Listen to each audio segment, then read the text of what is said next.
Let's spike crime की कहानी।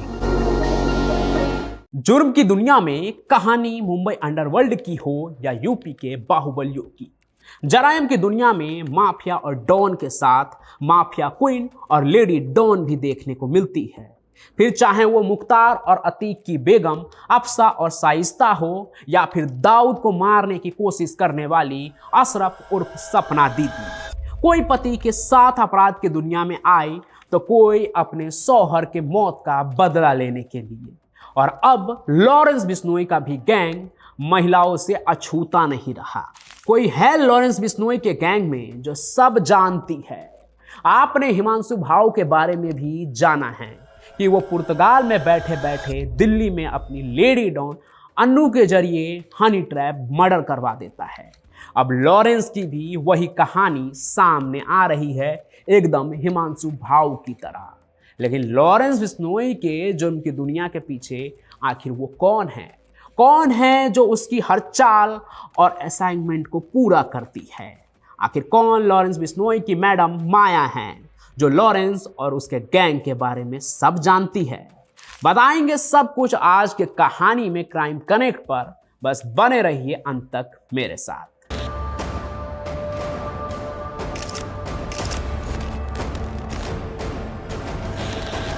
Lawrence Bishnoi का नाम सुनते ही आंखों के सामने एक चेहरा उभरता है जो अपराध की दुनिया में अपनी दहशत और बेखौफ मिजाज के लिए जाना जाता है। जेल की दीवारों के अंदर बंद होने के बावजूद लॉरेंस का खौफ बाहर तक महसूस किया जा सकता है। उसकी गैंग के गुर्गे हरकत में रहते हैं और उसके आदेश मानने के लिए तैयार रहते हैं। लेकिन इस कहानी का असली मोड़ तब आता है जब एक ऐसा किरदार सामने आता है जो ना सिर्फ लॉरेंस की हर चाल को समझता है बल्कि उसे अंजाम तक पहुंचाने की ताकत भी रखता है। वो नाम है मैडम माया का। मैडम माया, जिसे गैंग में सीमा मल्होत्रा के नाम से भी जाना जाता है, एक ऐसा चेहरा जो लॉरेंस बिश्नोई गैंग के हर पहलू में शामिल रही है। दिल्ली की रहने वाली माया अंग्रेजी बोलने वाली है, पढ़ी लिखी और तेज दिमाग वाली महिला है। गैंग में माया की भूमिका सिर्फ एक सहयोगी की नहीं बल्कि वो लॉरेंस की आंखें और कान बन चुकी थी। जयपुर पुलिस ने जब उसे गिरफ्तार किया तब पता चला कि वो ना केवल लॉरेंस गैंग के लिए काम कर रही थी बल्कि जेल में बंद गुर्गों तक संदेश भी पहुंचाती थी। उनके वकील और जमानत की व्यवस्था करने और यहां तक कि हथियारों की डिलीवरी तक का जिम्मा वही उठाती थी। माया का यह अपराध जगत में प्रवेश कोई इत्तेफाक नहीं। पुलिस के मुताबिक वो पिछले 2 सालों से लॉरेंस गैंग के लिए काम कर रही थी। उसका नेटवर्क इतना बड़ा था कि वो दिल्ली, हरियाणा, राजस्थान और पंजाब के अपराधियों से सीधे संपर्क में रहती थी। जेल में बंद लॉरेंस के गुर्गे हो या बाहर उसके एक्टिव गैंग मेंबर, माया की हर जगह पहुंच थी। लॉरेंस ने उसे इतना विश्वास दिया था कि गैंग के बड़े फैसले तक वो खुद लेती थी। जयपुर पुलिस ने एक बड़े ऑपरेशन के तहत माया को गिरफ्तार किया। यह गिरफ्तारी तब हुई जब पुलिस को जानकारी मिली कि जयपुर में लॉरेंस बिश्नोई गैंग किसी बड़े व्यापारी पर फायरिंग की योजना बना रहा है। माया और उसके साथियों के पास हथियार बरामद किए गए। पुलिस ने 4 अन्य बदमाशों को भी पहले से ही गिरफ्तार कर लिया था और उनसे मिली जानकारी ने माया का पूरा राज खोल दिया। लॉरेंस के माया मैडम का पूरा राज खोल दिया।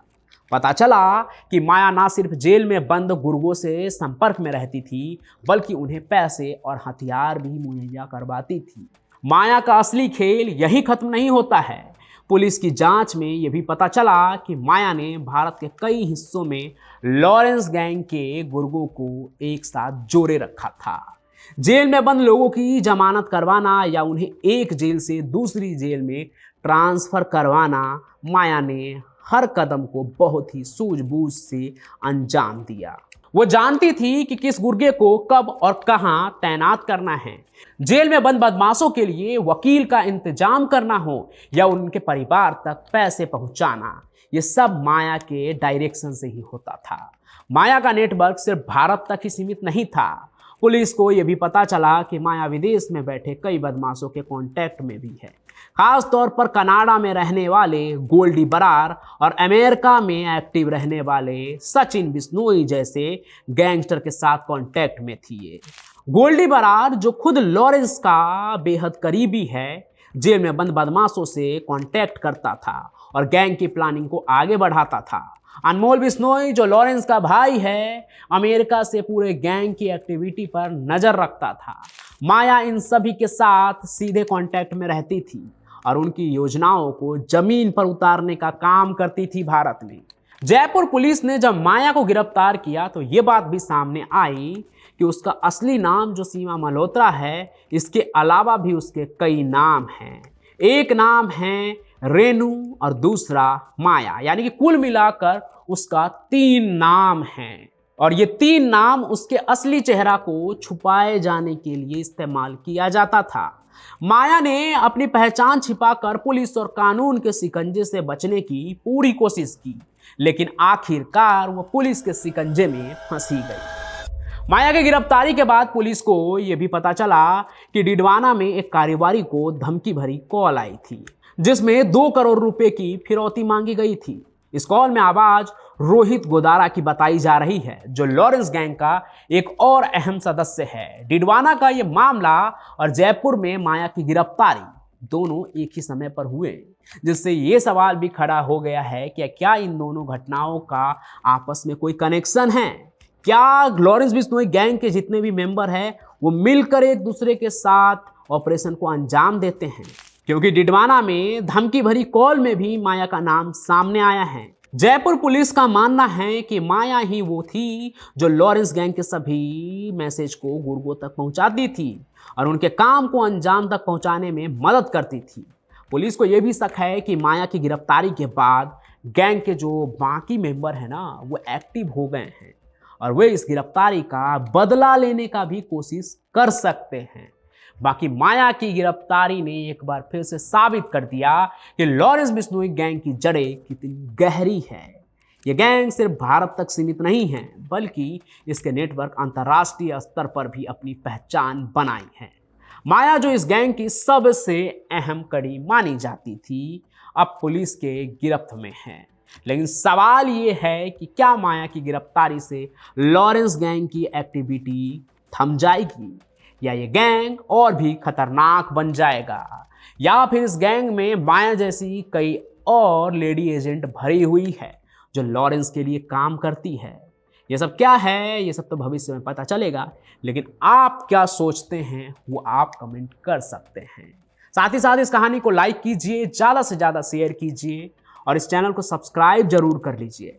मैं पंचम प्रकाश आपको ऐसे ही यहाँ पर डॉन गैंगस्टर बाहुबलियों की कहानी सुनाता रहूंगा। साथ ही साथ लाइव पर पंचम प्रकाश की कहानियां, तो आप मेरे साथ इस सफर का हिस्सा जरूर बनिए। आज की कहानी में बस इतना ही। आपका बहुत बहुत धन्यवाद।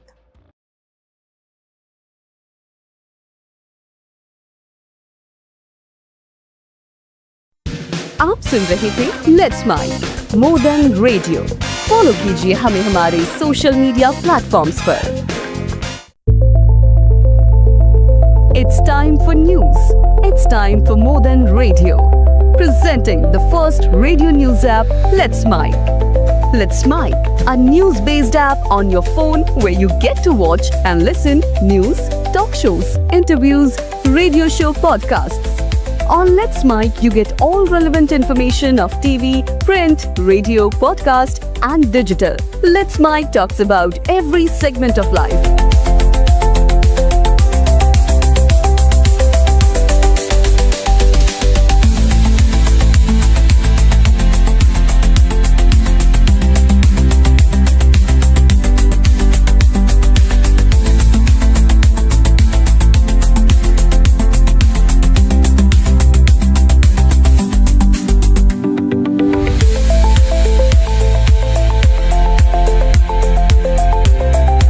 Download the app now from Play Store. Available both on Android and iOS mobile phones. Follow us on YouTube, Instagram, Twitter, LinkedIn, Facebook, Telegram, WhatsApp, Snapchat. Let's talk, let's connect, and let's mic.